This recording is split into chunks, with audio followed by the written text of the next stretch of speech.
AFR On Demand is brought to you by Breck Golf. Try Beaver Creek today, just 20 minutes from downtown Baton Rouge in the Zachary area. They've got a PGA Tour driving range, a short game practice area, 30 to 40-yard practice shots. It's a great place to chip and putt and practice if you don't have time for a full round. Book your tee time today, golf.breck.org, golf.breck.org.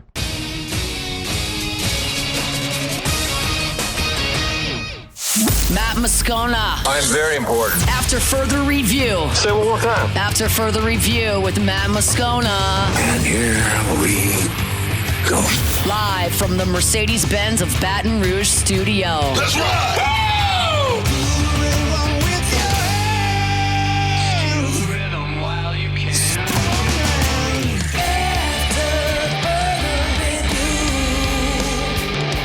And off we go. Welcome aboard. Glad you're with us. It's AFR powered by Sunshine, your hometown John Deere dealer in Louisiana. I'm Matt. This is Shaq O'Neal, and I hate Matt. Paul O'Neal. They're chanting Paul O'Neal's name.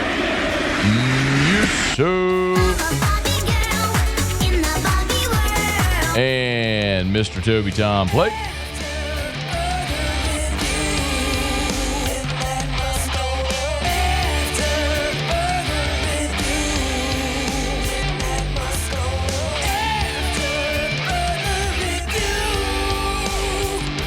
All right, we're here. Glad you are as well. Get out there, make it a good one. Shea Dixon in about 15 minutes. We'll head up to Clemson in an hour. John Stinchcomb here next hour as well. Sean Fazan talking Saints in hour 3. Ton to do. Let us begin as we do every single day. It's time to pop the top on another edition of AFR with Bud Light. Drink easy.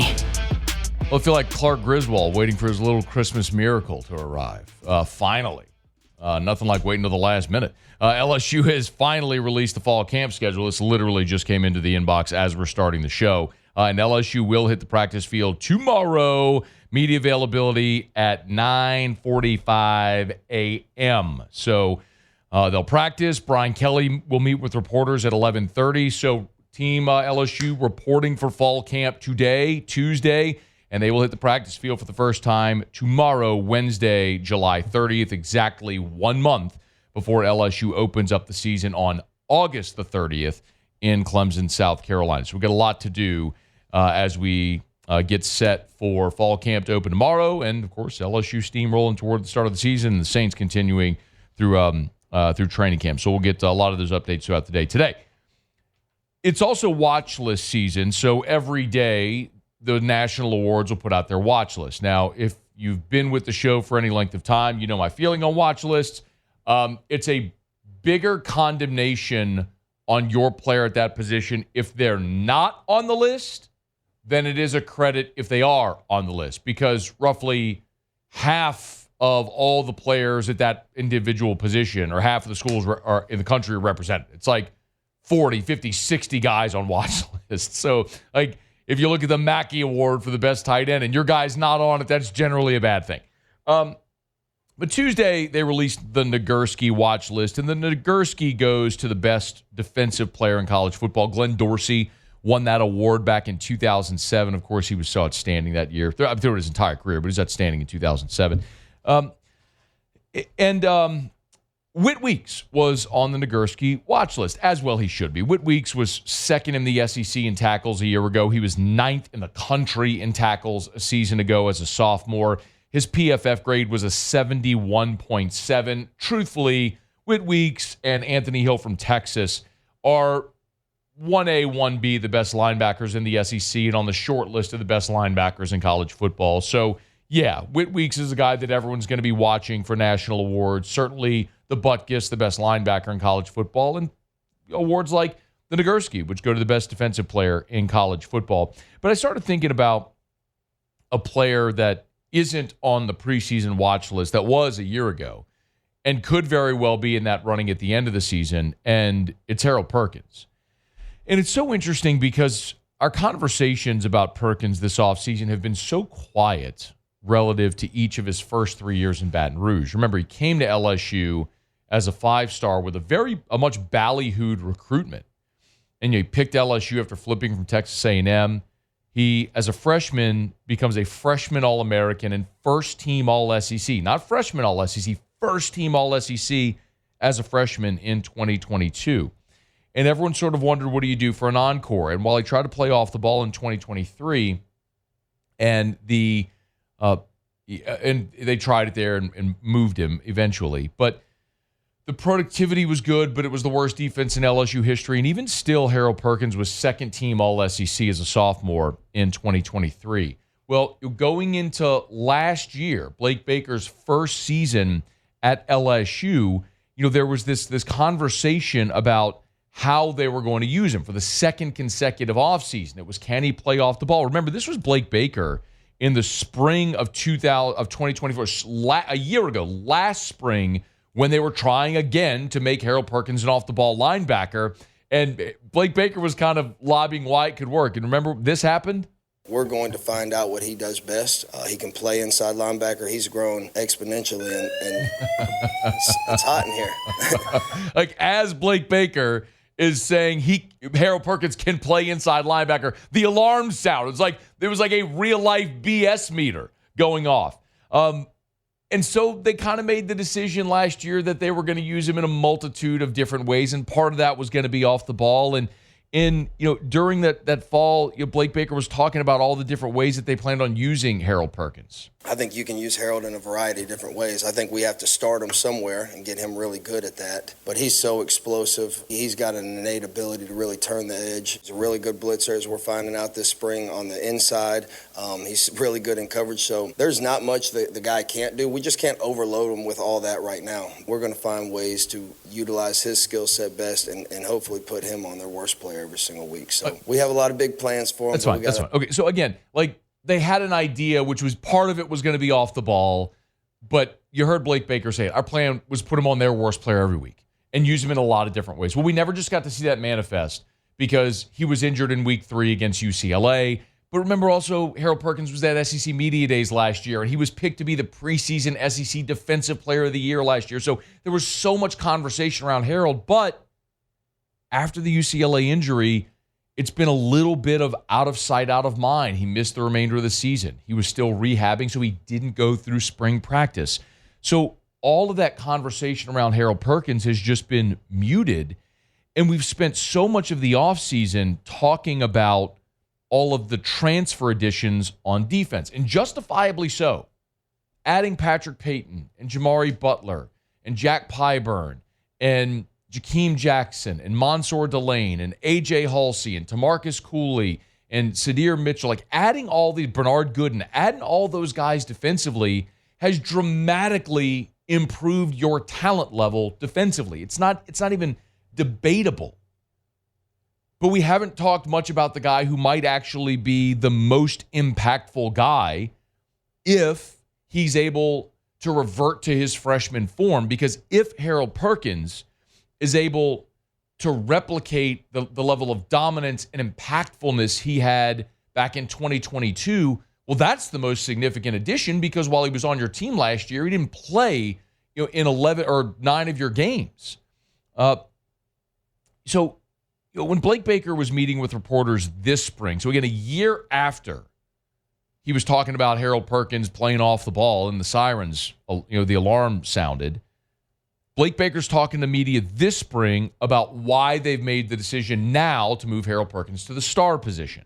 I just think the star is so versatile. And quite frankly, we sat down at the end of the year and I said, where are you most comfortable? And he said the star. And so he's got that capability to still allow us to be flexible from a coverage standpoint. But I do think that he's a really, really good space player. I think, again, with that position, you're able to do a lot of different things with him. And so he'll also keep offenses not necessarily knowing where he's going to line up every single snap, whether it be pressure, whether it be coverage, whether it be on the line of scrimmage. So we're able to do a lot of different things. That's kind of like the little secret sauce in this defense. The more position flexibility that guy gives you, the more versatile we can be on defense. It's a very similar thing that Blake Baker said a year ago when they were going to try to use him in a lot of different ways. We just never got to see it manifest. But I want to remind you this.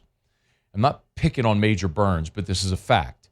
In 2024, Major Burns, his PFF grade was a 57.5. That was the second lowest among your starters.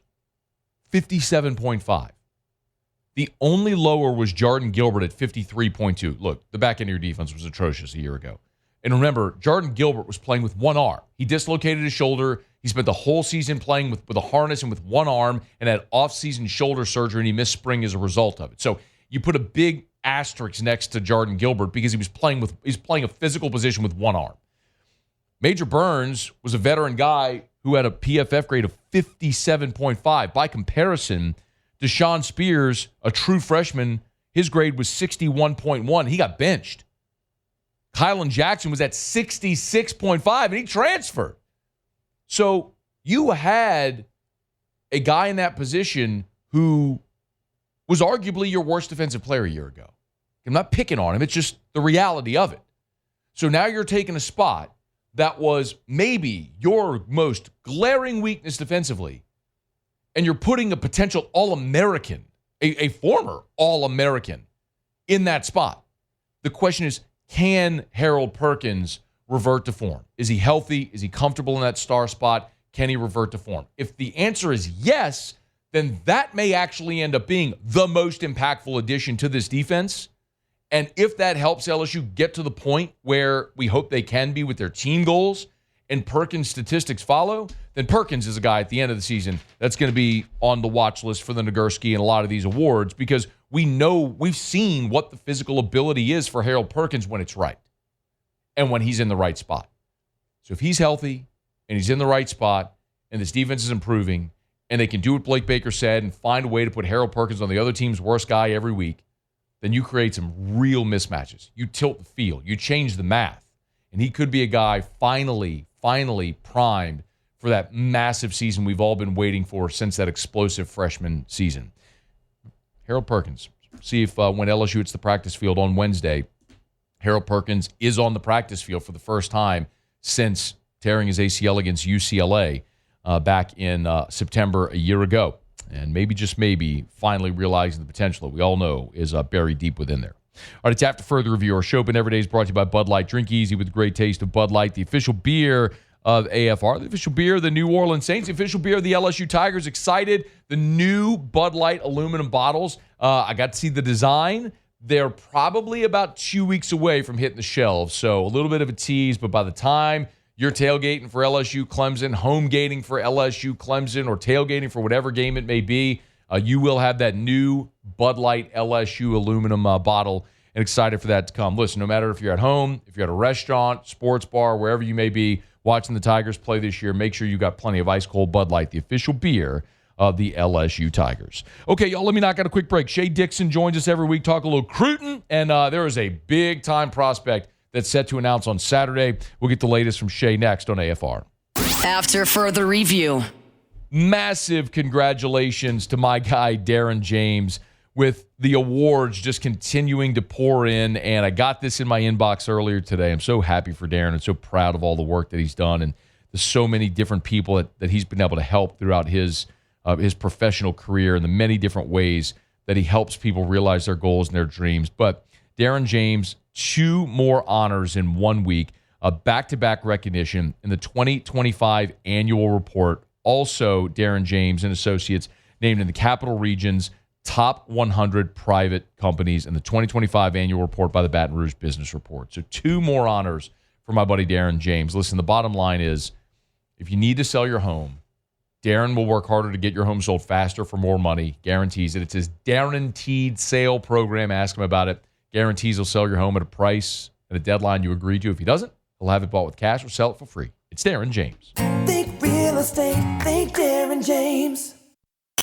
After Further Review, powered by Sunshine, your hometown John Deere dealer in Louisiana.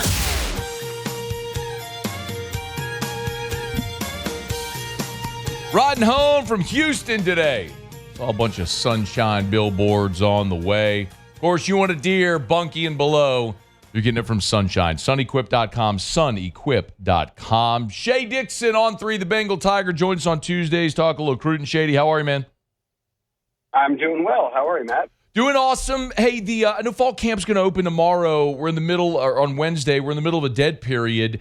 Are we going to see recruits and prospects at at practice observing? Are they going to be allowed to do that?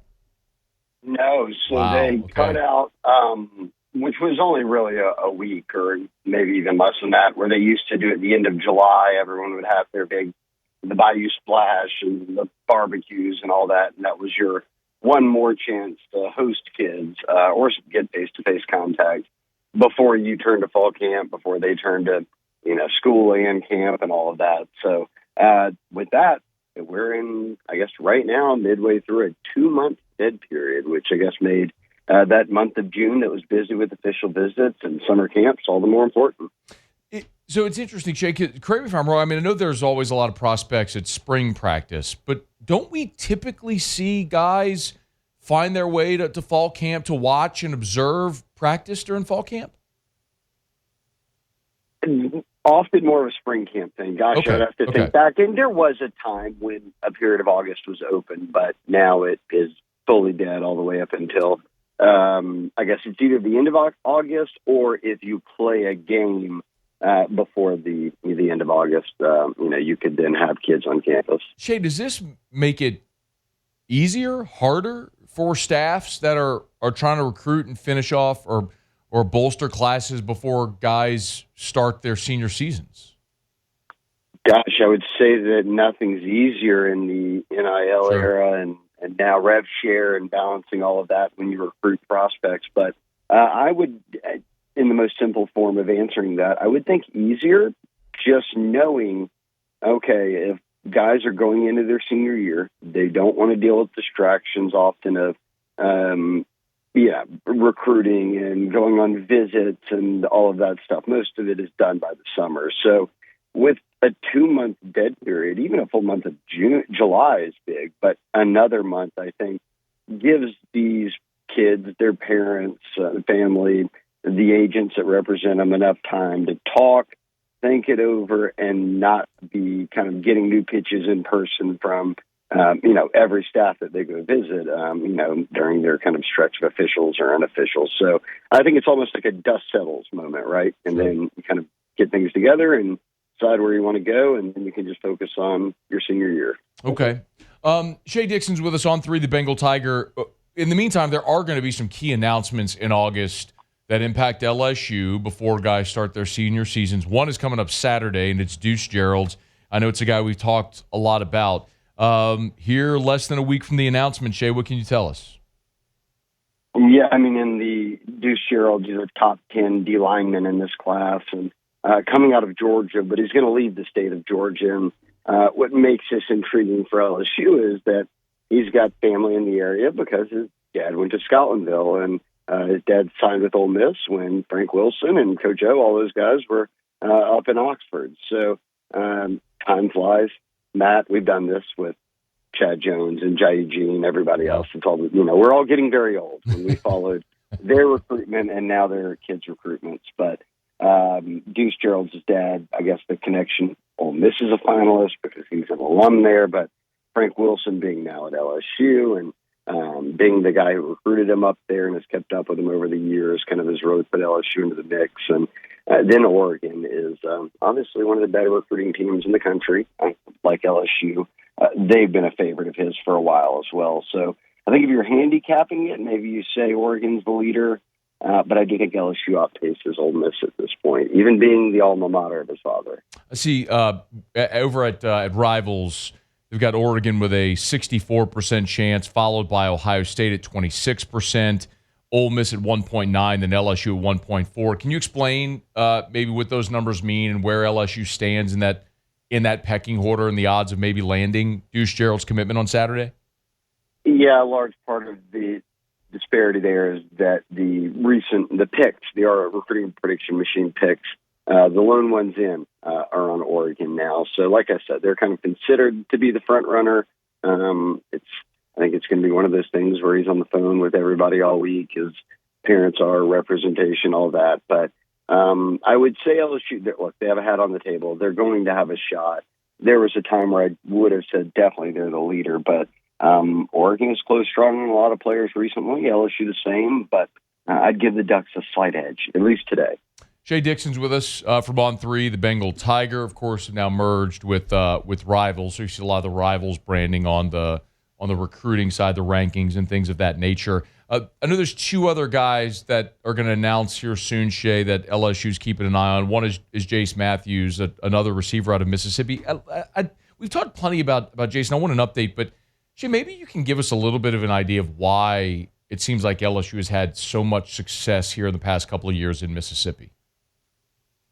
I mean, I think for one, the coaches will speak of border states being important. They circle that. We've talked about this before, Matt. The 7-hour drive. Like if you're within 7 hours of driving, you can go home whenever. Your parents can come in. Family can come in whenever in one day without having to do a hotel or an overnight stay somewhere to split it up or anything like that. And that helps not just obviously with recruiting the close proximity, but the transfer portal, because the data has already shown if you're coming from Ohio to LSU and you're not playing, you're probably going to go home. If you're coming from Houston to LSU, you may stick around because you're close to home. It's already the best option or one of the best options you have. So I look at that. I think that though Mississippi, Donovan Tate being on staff, who fellow Hattiesburg High grad like myself, great point. Maybe more importantly, Hattiesburg High has the number one receiver in the country, a 5-star committed to LSU, and Tristan Keys. But Donovan's been elevated. He's been here a few years now, but to director of recruiting. And just look, the Pine Belt area, Oak Grove, Brett Favre's, we're kind of known for that area, and then Hattiesburg High, and then into Lamar, kind of that outstretch of the Pine Belt. LSU's recruited that area, which is where Donovan's from, and has a lot of connections really well. I mean, think about PJ Woodland, think about Tyler Miller, who they just signed in December as the top-ranked lineman out of Mississippi. And now this year they're up in the Laurel area. And gosh, Bryson Cooley, who picked LSU over Bama, and a number of others. All of that, in addition to Keys, is massive. The most wild one is the one who's not from the Pine Belt. It's Emmanuel Tucker, their top 10 offensive tackle commit, who's from New Albany. That's like Ole Miss country. It would be, an Acadiana kid not going to LSU. That's kind of what we've always said is that would be one of the most shocking things to happen. So, from the top of the state to the bottom, they've recruited really well. And Jace Matthews is the next guy to watch for. Yeah. I see there at the recruiting prediction machine, Auburn's pretty heavy favorite. Is that the lean right now, Shea? I think, Matt, Auburn has always been considered the favorite. But really, look, Derek Nix, who played at Southern Miss, coached at Ole Miss for a long time. He had recruited him to Ole Miss as an in-state guy, and then joined that staff a year ago. But at the same time, I think that, look, Deuce Knight, who also is committed to Auburn, already signed. Those two are good friends. But LSU, Tristan Keys, all the commits I listed from Mississippi, they've been on him. LSU's been on him heavily, and he's talked up LSU in a big way. And I think that pairing him and Tristan Keys together, if you can get the number 1 and 2 receivers in the country, that's an unbelievable deal, let alone if they were from a border state, and you've already got the 2 best Louisiana receivers committed. So some might say pipe dream. I think more realistic than people realize. It's LSU or Auburn, or we'll see if A&M doesn't surge in kind of the final, 10 days here.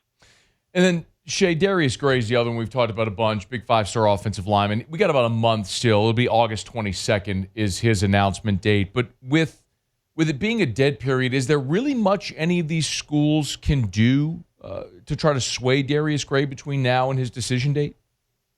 I mean, you're always having the phone calls and communication and talking and making your pitches of development and Will Campbell going to the draft and all these different things. But for me, what I've noticed leading up to, and this is all, fair game here, but kind of leading up to announcements, one of the big things that you're discussing is NIL and rev share, which is now how you're splitting up and kind of allocating all of the money that's being given to football onto your team. And guys who could potentially join the team are wanting to know what they're getting, and they have representation for all that. I mean, I've talked to so many kids, Matt, who say, look, I stay out of it completely. I'm 17 years old. My parents just deal with our representation, and they largely handle any conversations with the schools. So that's kind of where we're at with things. And I'm not saying that's the deciding factor, but it's not something you talk about every day, the whole kind of stretch of your recruitment. But when you know you're committing in the next few weeks, that becomes sort of one of the big topics of conversation. Sure.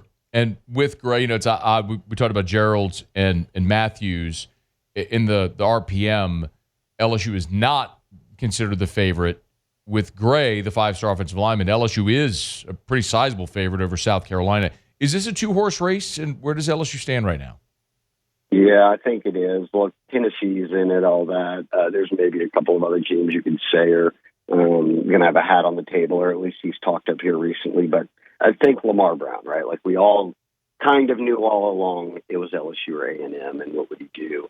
But the inverse here, right? He's a Virginia kid, so I think the big thing LSU battles here is distance, right? South Carolina's been on him a long time, and they're not far from home. At the same time, he's been very high on LSU. Steve Wiltfong, our national recruiting reporter, has had his pick on LSU for a bit now. And Matt, you've seen it. Brad Davis just seems to have a knack for going out there and grabbing a 5-star every cycle, even if he's not from Louisiana. And Gray's kind of been that guy, at least from the earliest stages of who Brad Davis identified and offered. He is Shea Dixon on 3, the Bengal Tiger. Make sure you get him on Twitter at Shea Dixon. By the next time we speak, Shea, we'll know Deuce Gerald's decision and what domino or chain reaction that domino falling will cause in the recruiting world. We appreciate it as always, man. Thank you. Thanks, Matt. Have a good week. You do the same.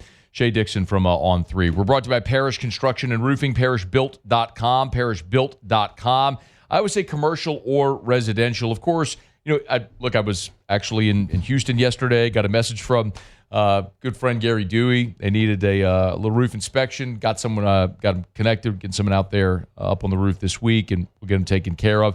Yeah, if you got an issue with your roof at your home, we'd love to help. But we also have a full commercial division. And we hired Matt Pearson, who's our commercial roofing manager, went and scoured the country, found him in Florida, and brought him to Baton Rouge, and now he's running our commercial division. And I don't know that there's a soul walking the face of planet Earth that knows more about commercial roofing than Matt Pearson. So if you have any issues with your commercial building, the roof, we would love to help. Repairs, replacements. I mean, look, I think about Industriplex in Baton Rouge, all those metal roof buildings. You want to find ways to lower the temperature in those metal buildings. There's products we could put on top the roof to make that temperature in those buildings lower, which will save you money on cooling costs. Anyway, let us help you out. Parish Construction and Roofing. Go to parishbuilt.com, parishbuilt.com. Tell you every day, do business with someone you know. Parish Construction and Roofing, parishbuilt.com. All right, y'all, it is After Further Review. We're glad you're hanging out with us here. We're going to head up to Clemson, South Carolina in 30 minutes. Check in on Clemson as they open fall camp. And John Stinchcomb here next hour as well. Stick around. It's AFR. After Further Review. Inching closer to the start of the football season. Remember Watermark and Renaissance. If you're starting to game plan for game day, remember Watermark and Renaissance. Watermark downtown, Renaissance Southtown. Watermark is awesome. Baton Rouge's premier hotel property. It's in downtown Baton Rouge. Voted by you the best hotel in the best of 225. It's gorgeous. Baton Rouge's original high-rise building, the old Louisiana National Bank building, where they've preserved all that history, but added modern amenities. I mean, you could stay in downtown Baton Rouge, a short drive south on Nicholson, and you're at campus. I mean, what an awesome way to stay on game day. And then, of course, remember, the Renaissance Hotel is on Bluebonnet. They call it Southtown. Bluebonnet right near I-10. That's where LSU, the football program, stays Friday before game day. So if you have family, friends, clients, colleagues coming in town for football games, make sure they book their rooms now. Downtown at the Watermark, Southtown at Renaissance. After Further Review, powered by Sunshine, your hometown John Deere dealer in Louisiana. Plowing these fields in the hot summer sun, over by the gate. It was one of the greatest second basemen of all time, and it was Ryne Sandberg who made us all dream because he looked like the average guy that can hit home runs, hit 40 in 1984. The team was excellent. We got to see it in the afternoons at Wrigley, and he was that neighborhood guy. He really personified what playing in Wrigley was all about in the daytime. And for so many Cubs fans, just, this is one of the saddest days in Cubs history, along with Ernie Banks and Let's Play 2, because those two are going to be now accompanying each other in heaven. He will be forever missed. That was Eduardo Perez. Was at the Astros Nationals game last night when I saw the news that Ryan Sandberg died. And for a lot of people, especially younger fans, Sandberg maybe doesn't really resonate, being that it's been more than a quarter century since he played. And maybe more notable for his managerial career to the younger audience, the younger baseball fan.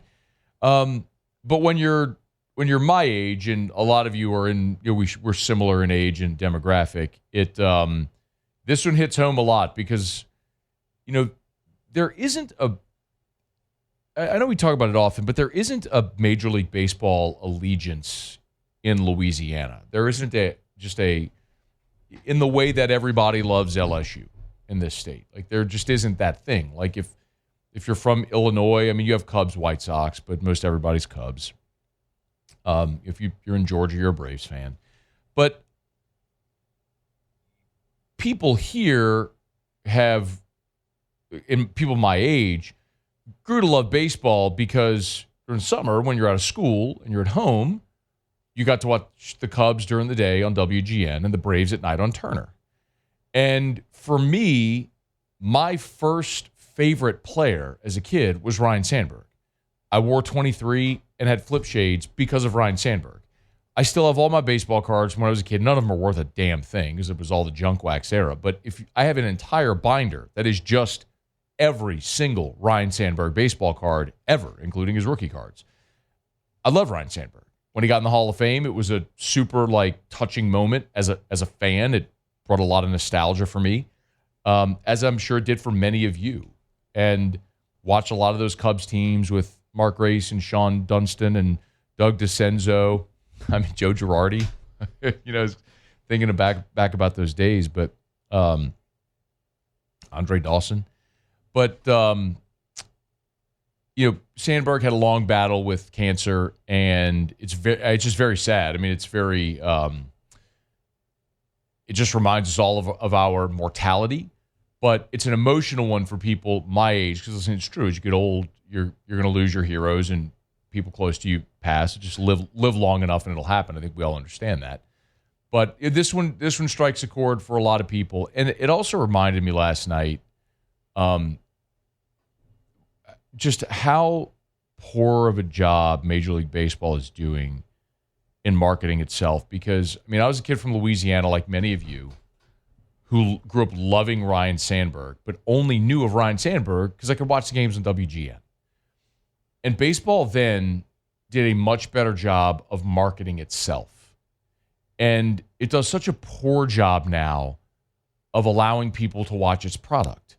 And as a result, you don't have things like kids from Louisiana who grew up loving Ryan Sandberg and wearing 23 and flip shades because of him.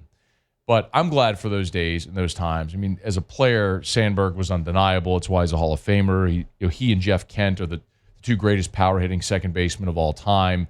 And he was just awesome, man. He was so cool, and loved watching him play, loved the 23, loved Rhino, the whole thing. And so it was really sad to see that he passed after a long battle with cancer. But where he belongs in the Major League Baseball Hall of Fame, and will be forever immortalized there. So condolences to everybody, within the Sandberg family and the Cubs organization. But I know that's one that hits home for a lot of people here. I tweeted about it last night, reading the responses there, looking at my show text line today with a lot of the responses.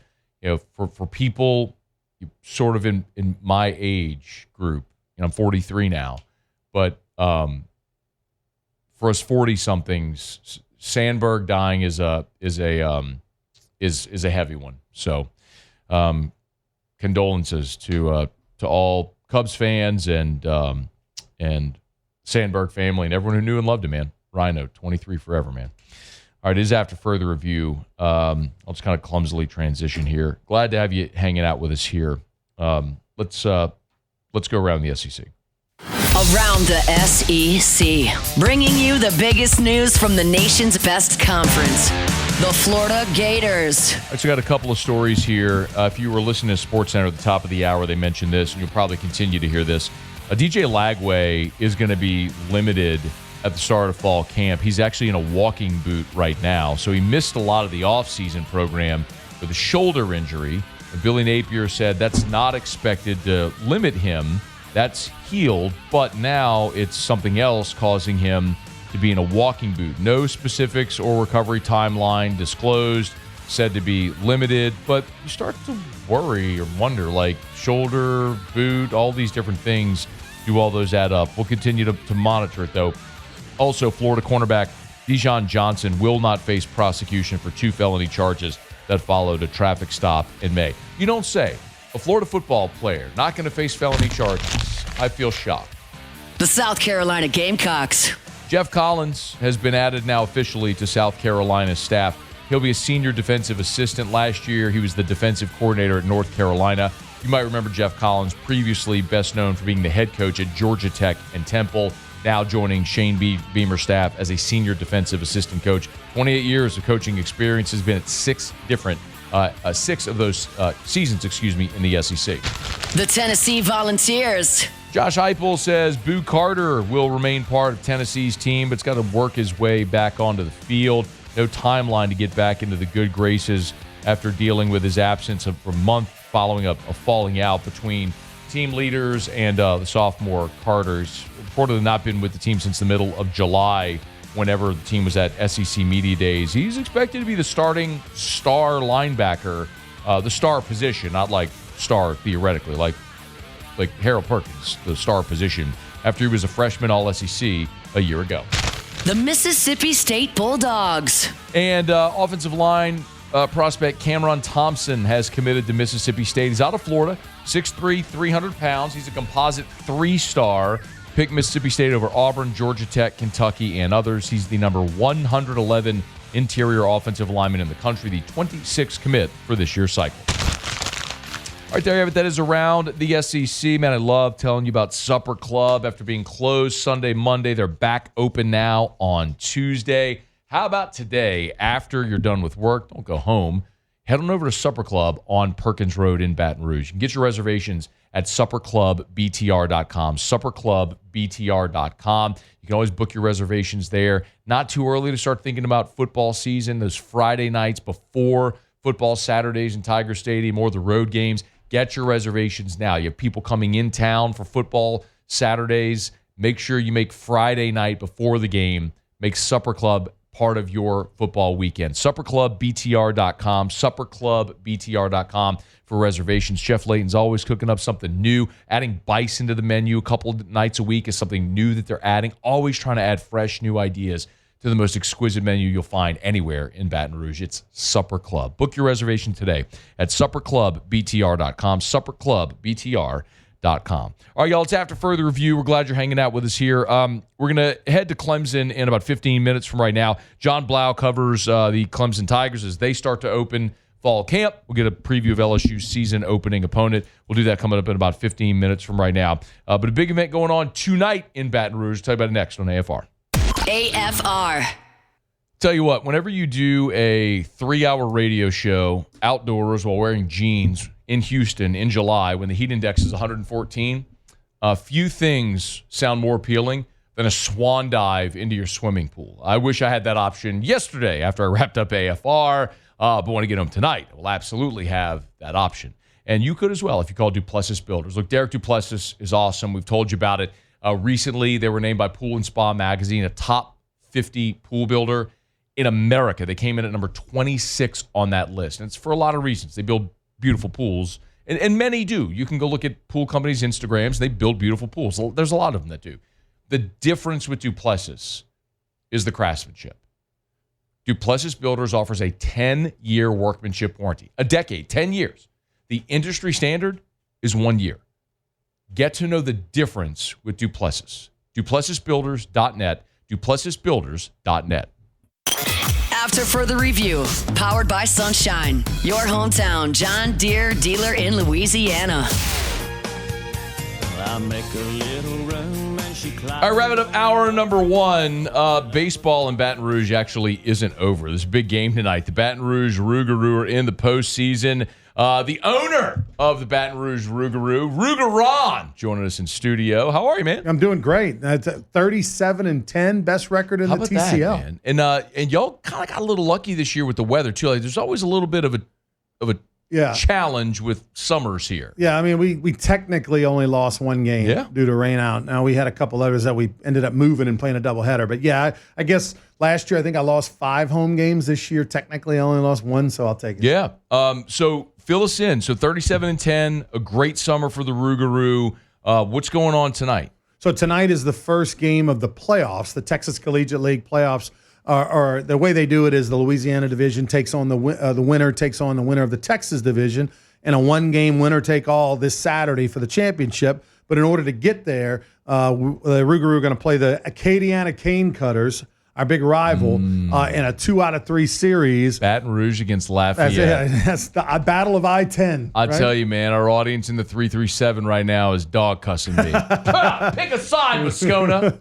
So game 1 and game 3 would be in Baton Rouge. Hopefully there isn't a need for a game 3. But game 2 will be tomorrow night at Faubacker Field in Youngsville. Okay, so tonight at Pete Goolsby. At the Gold Mine, Pete Goolsby Field. Tomorrow in Youngsville. Correct. Game 3, if necessary, back in Baton Rouge. Yep. Okay, on Friday. On Thursday. I'm sorry. Tuesday, Wednesday, Thursday. Right. And then a day off, and then the championship would be Championship game would be in Baton Rouge because we're the number 1 seed. So if we get there, we know we're going to host. Okay, awesome. So tonight, 7 o'clock first pitch? Yes. At the Gold Mine. The Gold Mine. Is that a new thing we're going with? It is. We went with it this year. Okay.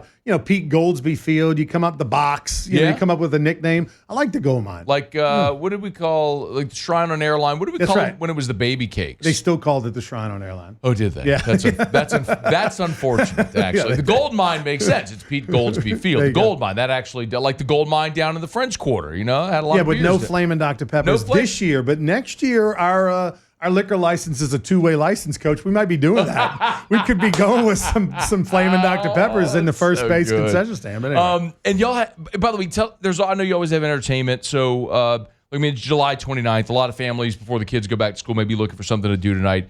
Rougarou games are affordable. It's great entertainment. What y'all have going tonight? Yeah, so of course we got the 2 inflatables for the kids. The Raising Canes kids run the bases during the 5th inning. You get to run the bases. We give everybody a free kids meal, gift certificate. I think we've given out like 3,000 of them this year. It's been crazy. Good. I don't think Todd knew what he was doing when he signed up for that. But it's going to be a lot of fun. But he can afford it. Stephen Milam's going to be out there. Monster Milam tonight. He's going to be throwing out one of the ceremonial first pitches. He'll be signing autographs to all the kids behind the third base dugout. Once we get the game started. Also, Brian Kelly, first day of camp. They report today at 4 o'clock over at LSU. They start camp tomorrow.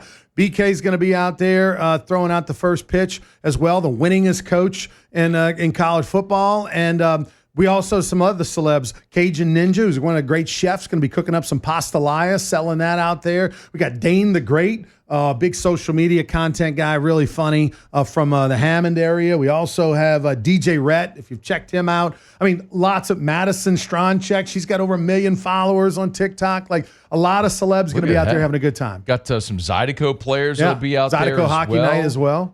That's awesome. And so BK, is he throwing out the first pitch, you said, or Milam? He is. No, Milam is, and BK. We got multiple ceremonial first pitches. Multiple ceremonial first pitches. Look, man, Brian Kelly the night before LSU opens up fall camp. That's a big pull getting out there. So y'all get out to the Gold Mine tonight. 7 o'clock. How much are tickets buying there? $8 for adults, $5 for kids. Man, you can't beat it. Yeah, super affordable. $8 for adults, $5 for kids, and tons going on as well. So, and I saw also the which they all conference, all all league, team. the all league teams are released, and yet some guys that played at Blaze Priester was on it as well. So really good so summer. Blaze Priester was on LSU's roster this spring. He's now transferred to Southeastern, where he'll be their starting catcher next year. Had a really good summer. The Live Oak High product, hit 290, led the league with 8 home runs, 50 RBI. I mean, we only played 47 games. He had 50 RBI. Had a great year. Got better as the season went on. Josh Shelley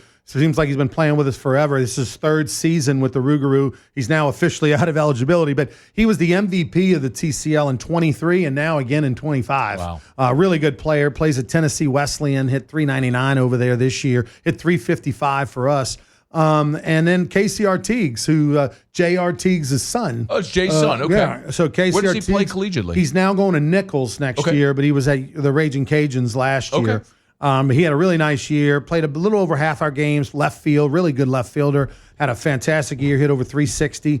And then Fabian Hernandez, who's pitching tonight, has been the best pitcher in the league the last 2 years. He's 15-2. And in the last 2 years, this year, 7-0 with a 1 ERA. Wow. He's going to toe the rubber, the lefty from the Dominican Republic.